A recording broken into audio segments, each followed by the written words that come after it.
Well, thank you. We have a great panel lined up here, and what we're going to do quickly is show a video to start out with. The panel is on scaling up. I know lots of discussions happen around scale up at many industry conferences. It's kind of always been my perspective that those panels often don't really dig deep into the pain and learnings around scale up, and instead they often focus on progress and glitz and glamour. If you guys have a video up there, this would be a good time to roll it.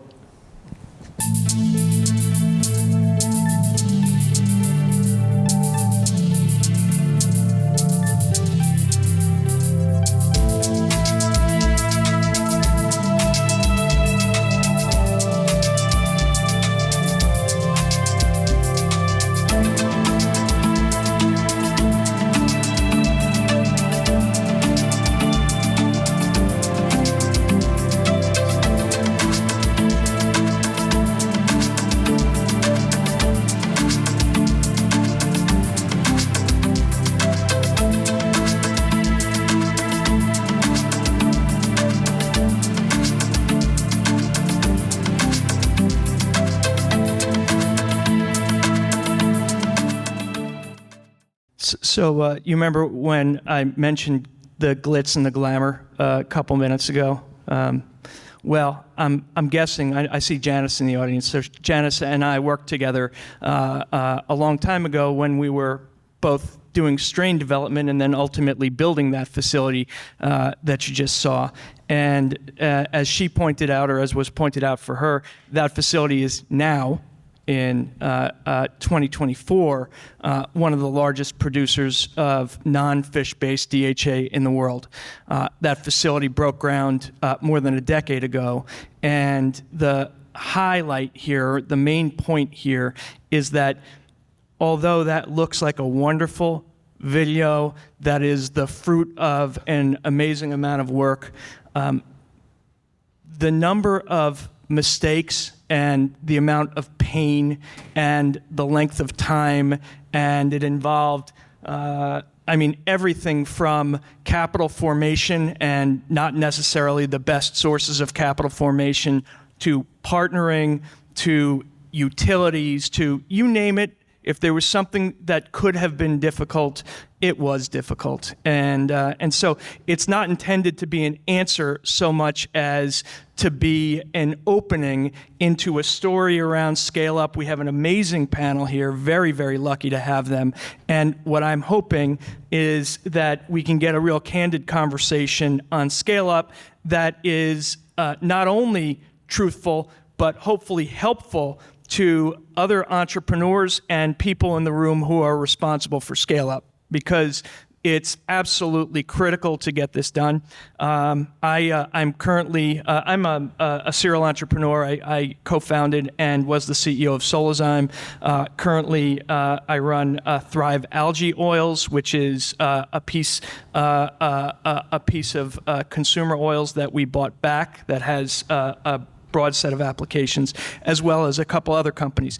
But the main point here is for the folks over to my left to get to tell you what they have going on. Before I do that, though, I want to thank F3. I want to thank Barbara and the F3 team for putting together a phenomenal one. I was lucky to have been there at the first one, and although that was wonderful, this has come a long way, and I hope you guys feel really good about what it is you're doing. I have a wonderful panel, starting on my far left with Suresh, then John, Brian, and Pablo. And what I'm going to ask you guys to do first is I'm going to ask you to give us a brief sketch of your professional backgrounds, and then you can fold in a bit about the company and the products. And I'm hoping you'll also give us a high level of where you are on your commercialization, on your scale-up journey. And Suresh, you're the lucky guy. You're up first, so why don't we start there? Well, thank you everyone for being here. Thank you, Jonathan. So my like Jonathan said, it's a painful journey, and you start with the education, right? Your parents are your first investors, so I thank my parents for that. And I did my PhD in engineering science, which included nutrition, life sciences, etc. And then started my first company and did some good stuff, over time. I think most of you have used my products today. In 1994, I invented the sintered alloys, which is a combination of nanotechnology that helps you to lower and raise the windows of your car. That was done by MagnaQuench, and that was an incredible experience for me. In 97, invented a technique to detect certain nitrogen molecules in liquids that was then cleared, and after 9/11, it got acquired by General Electric company, and today you're not able to take bottled water on the plane because of that work. And it goes on and on. So each company I build, I sell it. The current company I built is amazing. We are in the animal feed ingredient business, but on a commercial path, I'm also on the human nutrition side. And that's what I will leave it for now. Give more time to my fellow panelists. What were the questions again? Well, I feel like it was intro plus. You're going to give us a little professional background. You're going to tell us about your company and its products at a high level, and then let us know where you are on the commercialization journey. All right. My name's John Hayes. Pleasure to be with you all today. I started my journey out in 12, 13 years ago at university. I graduated with an accounting degree and realized I didn't want to be an accountant, which was probably not the right first step to going out in the world. But I was fortunate enough to be able to grab a job in Munich, where I was involved with mergers and acquisitions and buying and selling companies. And we were one of the largest, if not the largest, German agricultural company. So I kind of got thrown into the agri side of the business, really on the farm side of it. I did that for 5 years in Munich, and my position ended up rolling out into Rotterdam, and we were then one of the biggest soy and soy meal importers and traders. And I was head of business development there, and similar, picking up distressed assets, building teams, bringing online new products. And that was all fun and games until really kind of a lot of the anti-soy rhetoric started, and you start kind of questioning what value you're really adding to society. The soy is going to move. You're really just kind of facilitating something that you start to become discontent with. And I ended up looking for another way. I'd spent 10 years in corporate, and I ended up getting a job.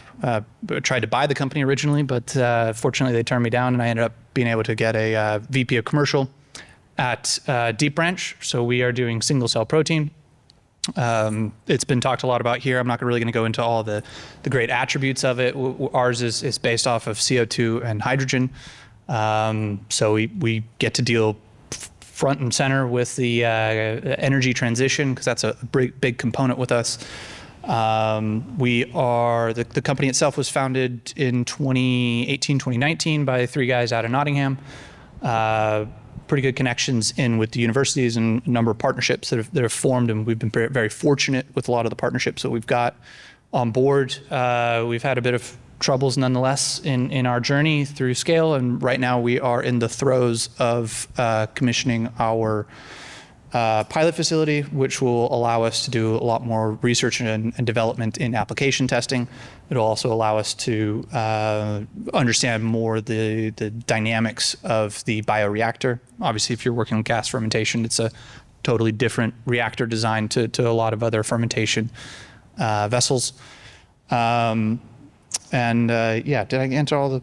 Did I get enough of it? You got the gist. All right.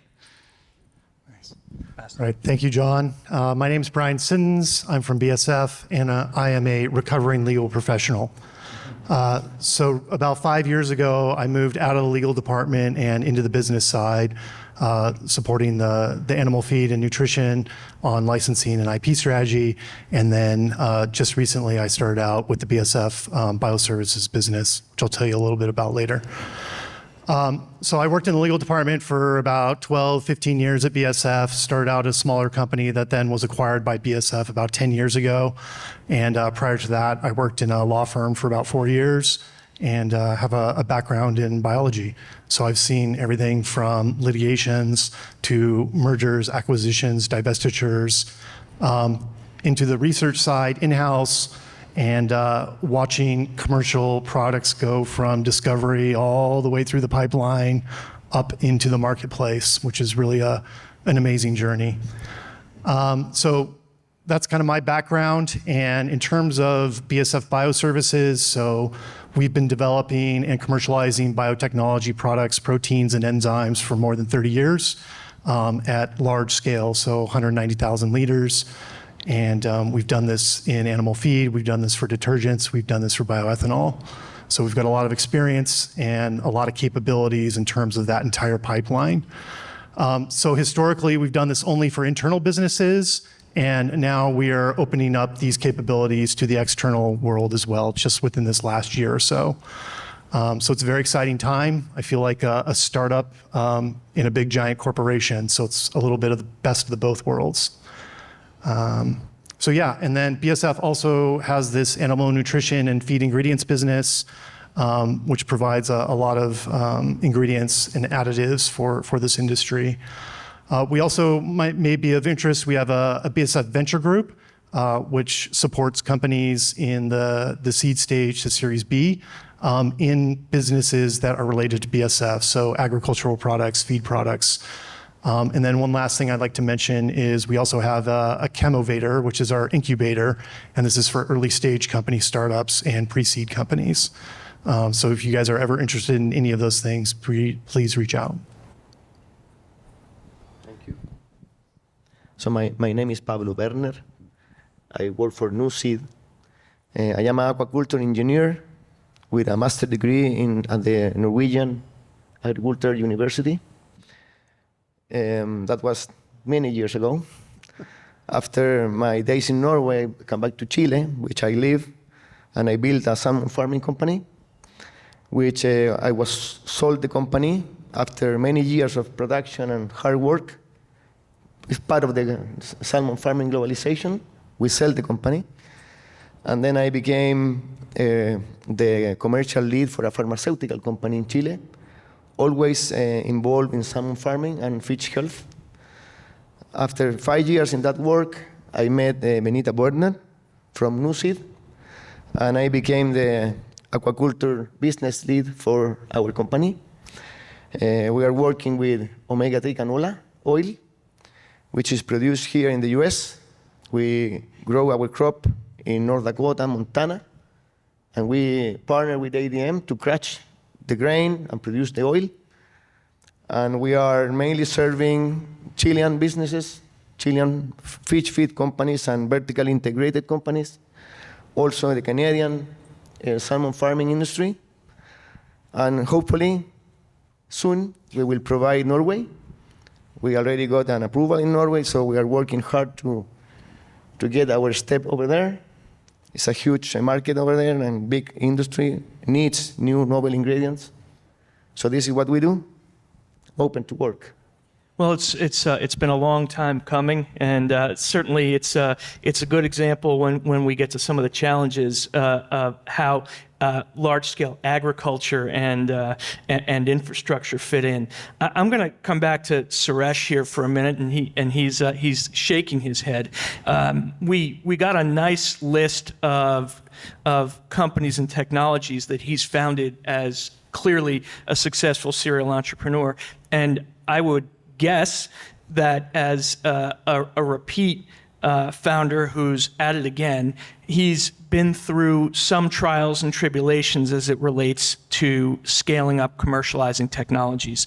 And what I'm hoping you can tell us a bit about, Suresh, is tell us about some of those big, hairy challenges If you can give us an example of maybe one that you solved, that's great. If not, that's fine too, even though I'm sure there are some.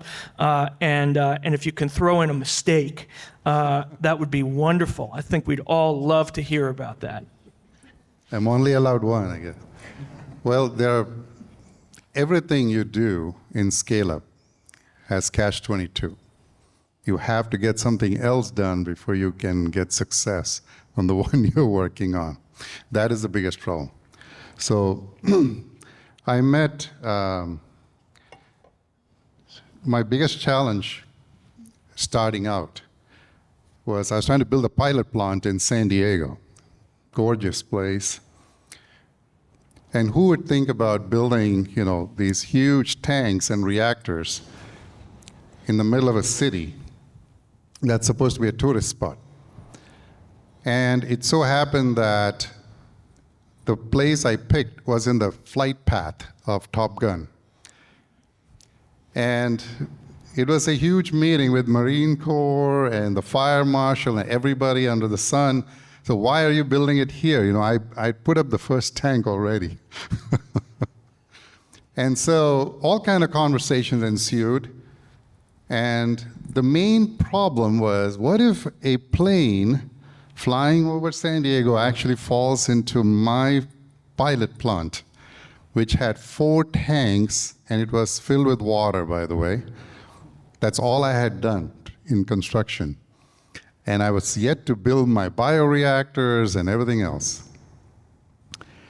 And at the end of a long discussion that went on for 3-4 days, finally the fire marshal stood up, said, let me just stop this nonsense. If a plane does fall anywhere in San Diego, I hope it falls in Suresh's factory because he's got 4 tanks of water. I'm not kidding you. I thought it was the end of it, after 3 days of presenting data of trial after trial after trial. And finally, from a lab, I had built my first pilot. After that came trademarks. And it was so funny because coming up with the name for a product is so critical. And I said, okay, let's call my company Menon Renewables. And I said, MR Feed, Menon Renewable Feed. And it's all uppercase, MRF, and then small EED. Sent it to the trademark office. They made a mistake. It came back as capital M, small r, capital F, EED. And I looked at it and said, oh my gosh, this is amazing. And every time I go into Mexico, for example, they call me Senor Feed, Mr. Feed is here. It became a catchy. So everything is challenging when you scale up. You have to think about trademark, how you're going to classify, the technical specs, COA, you name it, and be ready to change it all and redo the whole thing all over again. And every day you must focus on what is most critical, and that is your customers. Make sure you're giving them what they want. They have their own way of analyzing. They have these least cost formulations and calculators, and you have to figure out how you fit in their calculator, how you fit in their life without changing their operation and their bottom line. So I'm just going to leave it at that. There's plenty of other details and stories, but I'm going to turn it over to John. Yeah, John, we'd love to hear. One of the steps along the way is always a pilot plant, and there must be 1 or 2 things you can tell us about your process of getting this pilot plant up and running, maybe a solution even. I've been advised by my legal guy that I can't say too much in lieu of some of the challenges that we faced and the people that I want to really call out. We've basically built 2 pilot plants. In one, we kind of really got let down by one of our vendors, and that's probably the biggest takeaway. You're oftentimes going out to experts in fields, asking them what their opinion is and you design stuff, and then you're incorporating that and you're trusting that they're experts in their field for a reason, but they might not be experts in the thing that you're trying to do. And that has been the thing that's really caught us off guard of, just because they maybe have designed something at a smaller scale, or they kind of understand fluid dynamics, or maybe they're aware of safety concerns in Europe, but not fully of what's going on in the Netherlands, it has definitely come back to bite us once or twice of, wait, what opinion did we just pay for? Because that wasn't what showed up at the end of it, and we can't get certified for that, and you've had to go back through the whole thing over and over, and then it's fun to laugh about it and smile about it on the back end of it, but certainly in the middle of it, it's you're crying, trying to figure out what you're going to do next, and that's been probably one of the bigger takeaways from us. Even things that that we wouldn't thought we got tripped up on, we've been tripped up on. Cultural differences for us were a big thing. We're an English company that decided to build a pilot facility in Holland. And I don't know if you've ever worked with somebody from the Netherlands or somebody from England, but their styles of speaking are very different. They couldn't be more opposite. The Brits love to say stuff, but not really say what they mean, but it's all in subcontext. And the Dutch are very much, everything they say is very high context, and there's no black or white, or there's no gray in between. And that has been, even that has added friction into the process. And that's, been something that we've had to take away. Okay, how do we build this in for training of our team to work across cultural bounds, to work across different styles and whatnot. So those are probably about the two that have reared its head, and we've dealt with and moved on, and got the battle scars to prove it. Thank you. Brian, I know BASF has a very long history of scaling up technologies and doing much of it through partnerships. I was on the board of a company called Avantium that had a scale-up joint venture with BASF, and that was an exciting ride, I'll say.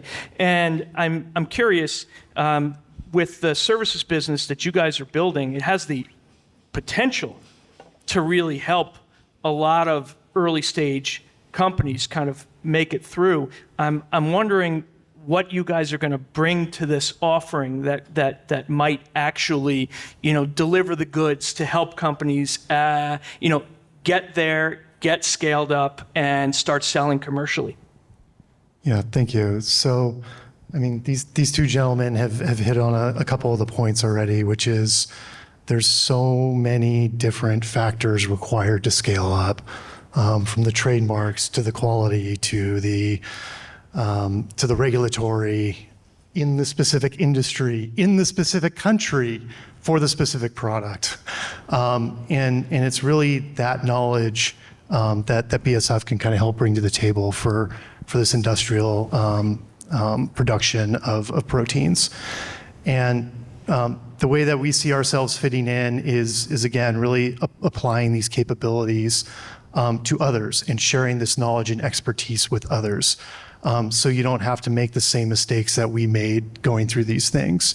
Obviously, as you said, there's this balance, right, between entrepreneurs who know their industry, know their products, know where they want to go, but there's a lot of things they don't know. And, a company like BASF has a lot of experience in a lot of different areas, and there's sort of this natural tension between the two. I know more. No, I know more. And it's really works best when you listen to the other side and you hear what they have to say and you respect each other and you actually work together to solve problems, because that's what really accelerates commercialization and gets your products into the marketplace. Thank you. Pablo, you have a key commercialization partnership with ADM, and one of the interesting elements of scale up, often as it relates between smaller companies and bigger companies, is the importance of getting a partnership to work and the ability to work your way through the challenges that inevitably rise. And I'm wondering if you could talk to us a little bit, obviously limited by your own comfort level here, if you could talk to us a little bit about how partnership has figured in both positively and maybe also in any challenges you're willing to share. So thank you for the question. First, the partnership with ADM is for production. So we crush in their facility under our own guidelines. So it's not commercialization partnership, by the way, it's only production. By the other hand, partnership has been the way we can really introduce our product within the aquaculture industry. First, we start planning and organizing long-term and scale trials with fish farmers, with fish feed producers. After that, we get them comfort about the use of our product. Then, after doing that for more than, I could say, 3 years, the industry felt comfortable about it. So it's as a suggestion for all of you, try to get partnership with industrial scale trials. It's not only doing a trial in a lab, you need to challenge within the industry, facing the, we could say, normal challenges the industry is facing in a farm with environmental, let's say, disruptions in these days. So partnerships is a key factor to succeed and to feel the industry comfortable with your own product. And then, of course, commercialization is difficult. It's not easy. You need to face many logistic challenges to approach the customer, to fulfill their requirement, as you said. In our case, for some, they don't have a special tank for us, for example. So we need to be clever, we need to be smart the way we approach the fish feed facility.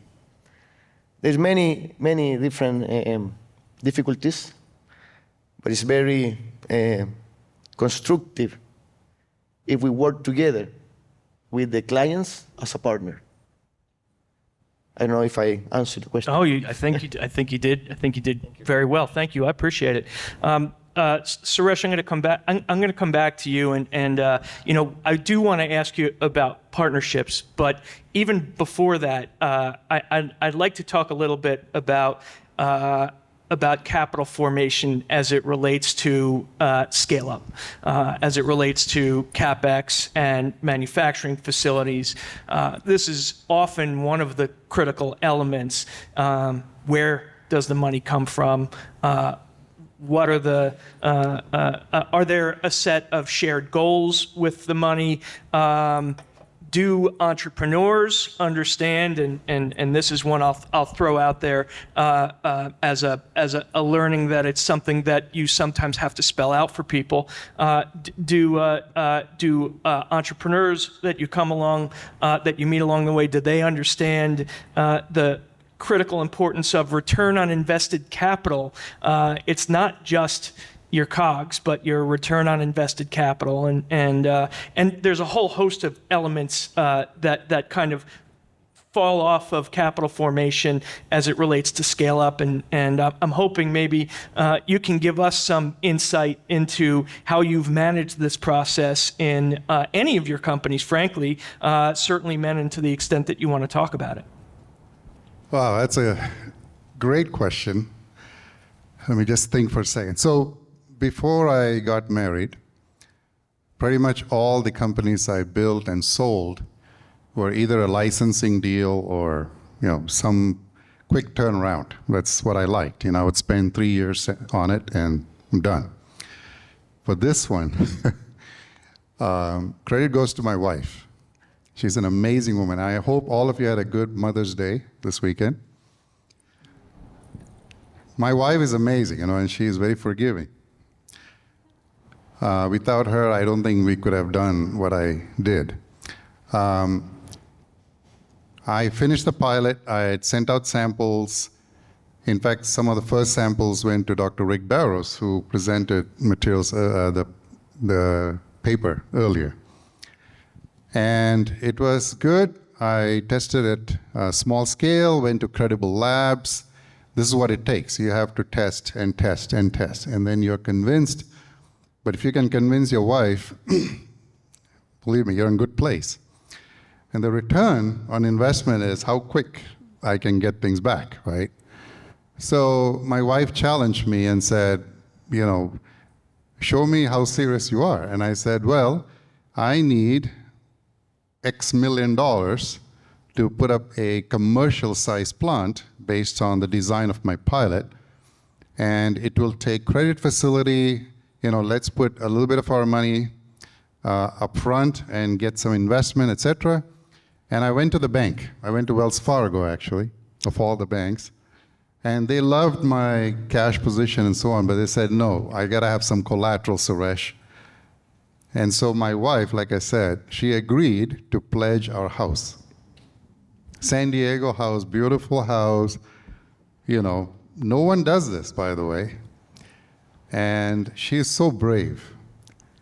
And we got the facility, and Wells Fargo was amazed. I signed it. I signed the papers. And they said, Suresh, you got the credit facility. And I've not taken a single penny from any investor at that point. I then went and took the product to the largest strategics I could get, like Pilgrims, Tyson, JBS, Naqua in Saudi Arabia, et cetera, et cetera. And I said, try this product. I'll give you 100 days.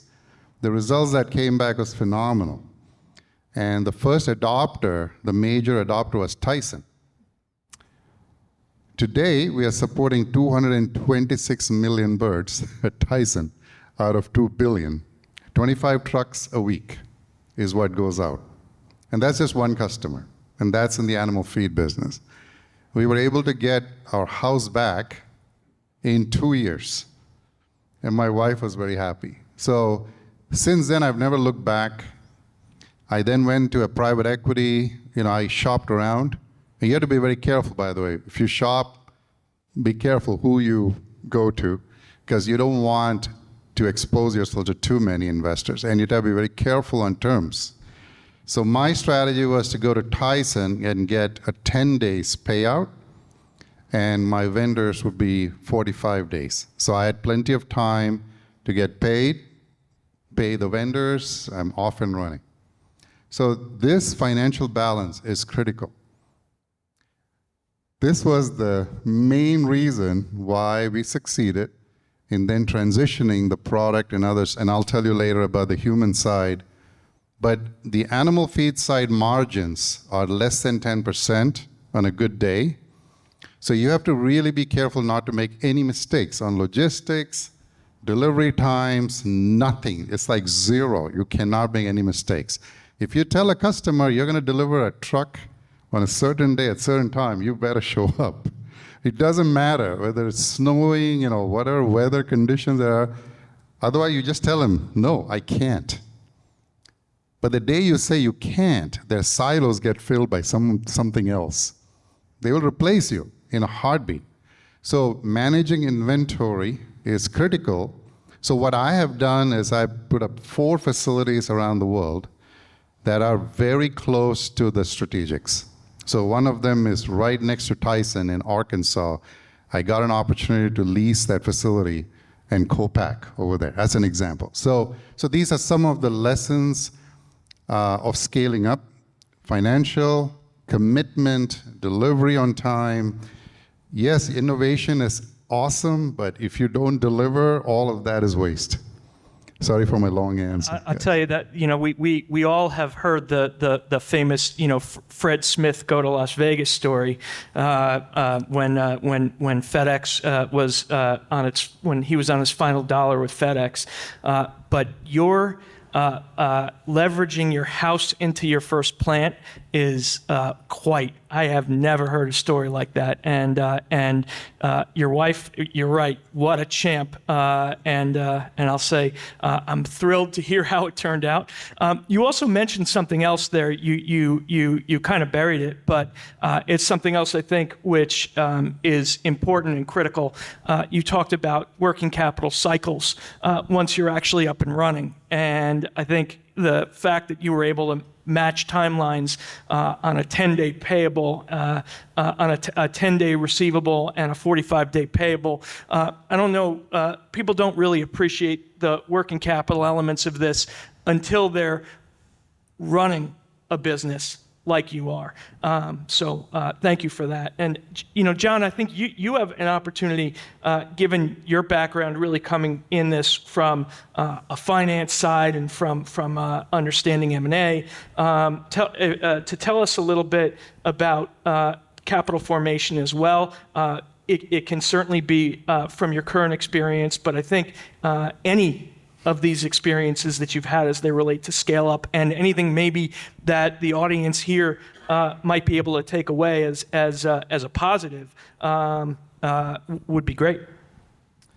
Yeah, I mean, there's a number of ways I can answer this question. I think probably the one thing that I've taken away around, it relates also to partnership, but for capital structures as well, is when good times are good, it's easy finding the right partners and whatnot. And the question's really about when the times are tough, who do you have around the table that's there to support you on the cap side as well, and who does well together. You sort of get into some sort of poker negotiations, who's jockeying for positioning and whatnot.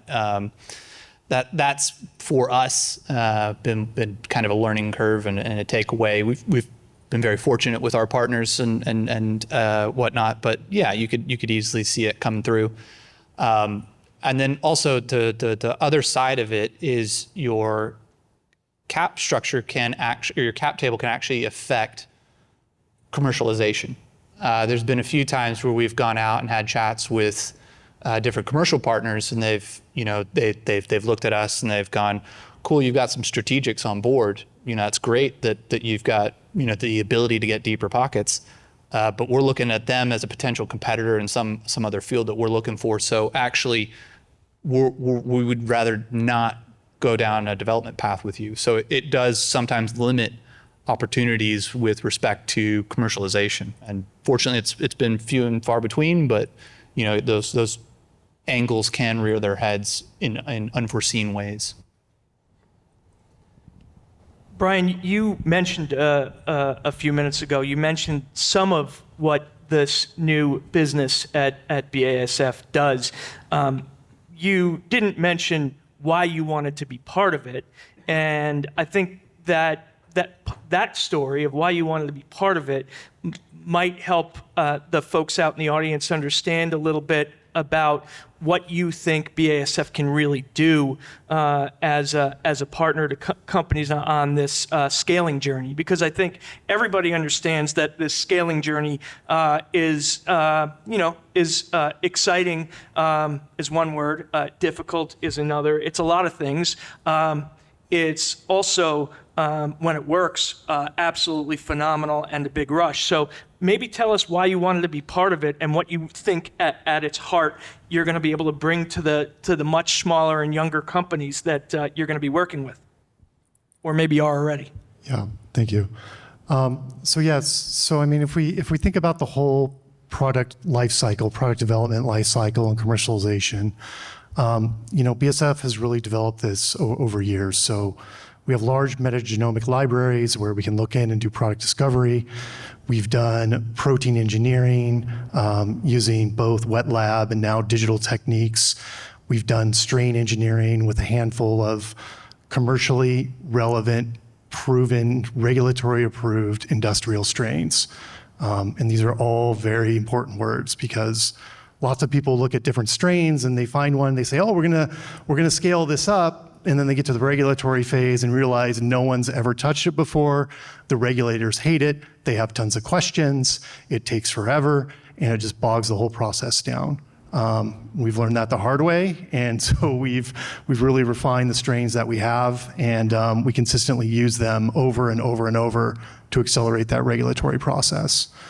We also have bioprocess development and downstream processing capabilities. And then with the commercial scale plants, so we have our own assets, and then we also have a contract manufacturing network. And our strain engineers, our bioprocess engineers, and the commercial manufacturing team are all working seamlessly together through the entire innovation cycle. So there's no surprises when you get to the commercial scale, because it's the last thing the commercial person wants is for the bioprocess engineer from the research department to hand them a protocol, and he says, this is awesome, it looks amazing. We don't have any of these assets. We can't use any of this equipment that you've designed. So now they have to go and they have to buy equipment, and they have to install it, and they have to verify it, and that takes time, and that takes money, and that's delaying your product launch. So being able to share all this knowledge with others is what is kind of driving this for BASF. We have a very strong commitment to sustainability. We are reporting our carbon emissions right along with our financials on a quarterly basis. So that kind of gives you an indication about how committed we are to this. And we see biotechnology being a strong driver of the sustainability in industry.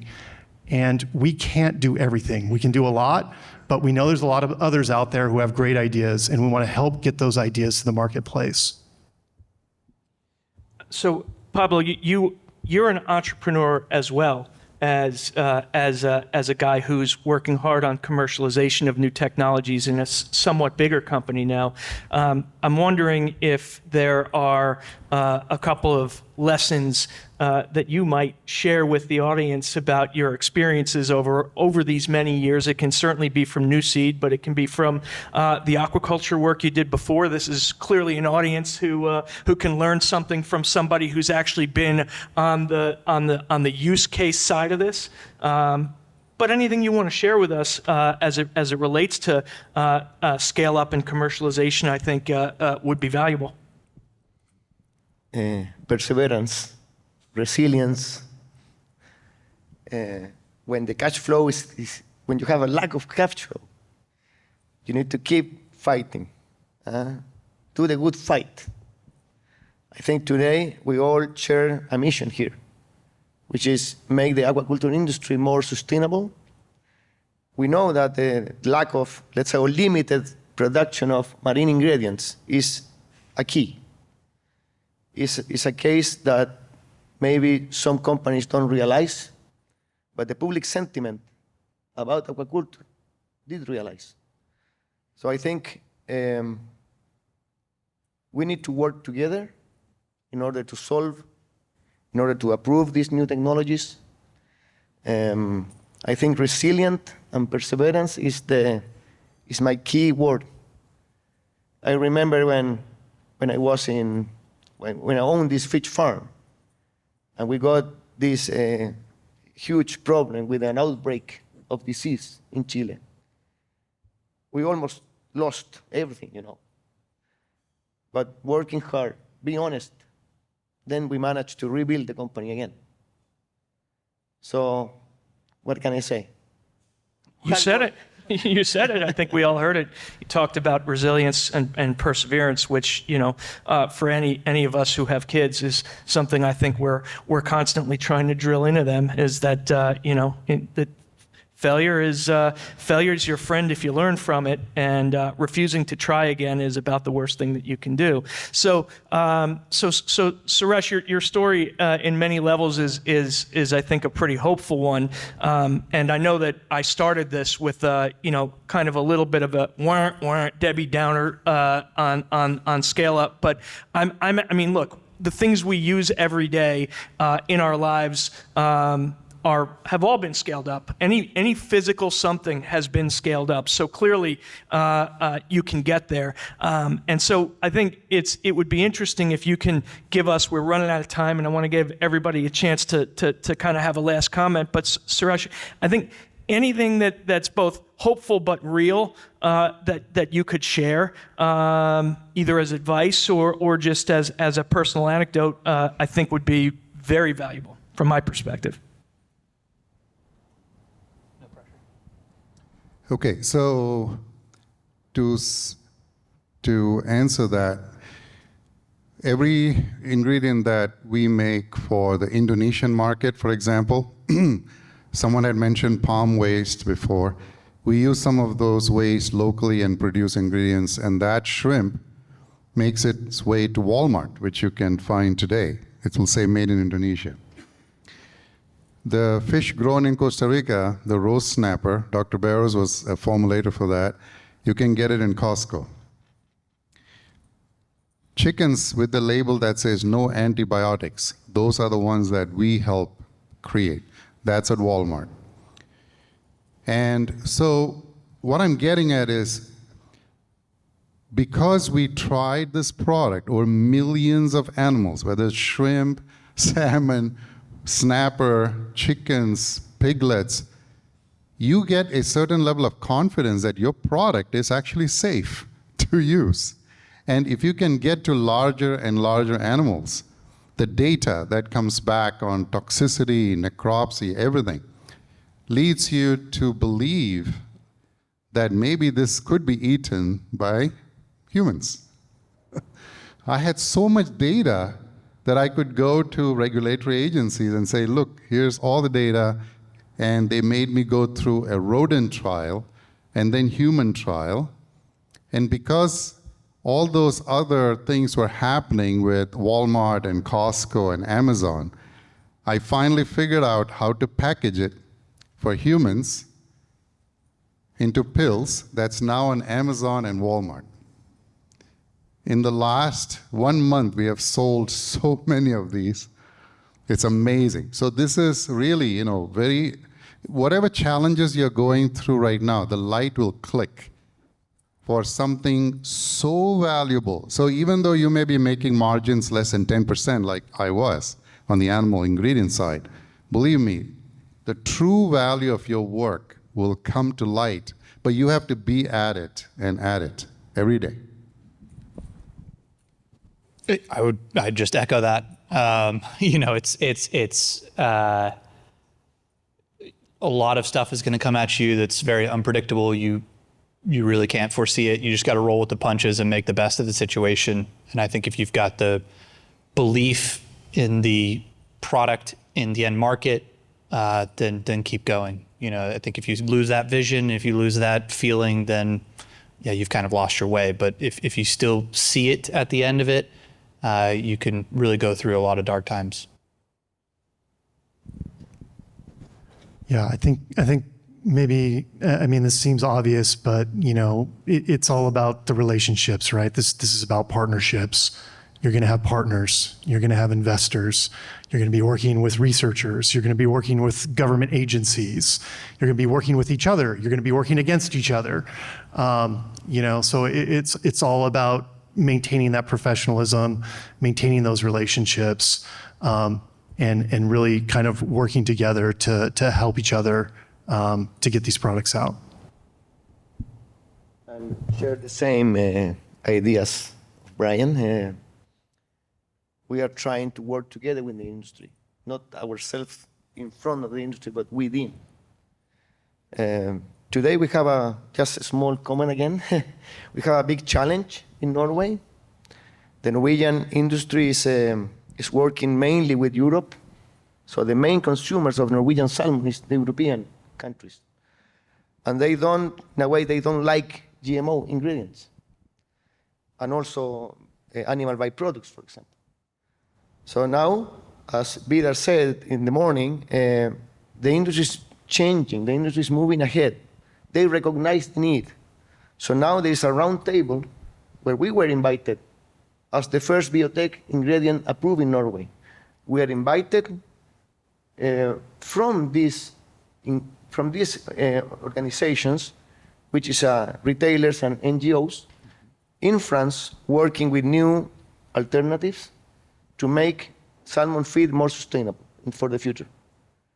So I think the only way we can be invited in this round table is being within them, together with them to solve the problem. So work with the industry. Well, I think that's actually a very hopeful story there too. It's been a long time coming. Hopefully it'll work out the right way. But having the Norwegians approve the feed is just a gigantic step. And so congratulations on the heavy lift there. Suresh, by the way, I'll buy that. But you check out Thrive Oil on Thrive Culinary Oil on Amazon, and we'll buy from each other. Guys, I really want to thank you for what I think was a really helpful and informative panel. I think that you guys have a lot more to give to people in the room, and I would encourage you to be as free as you can with your time. People can learn a lot. Again, I want to thank F3, and I'm really excited to see what comes next. Thank you all. Thank you.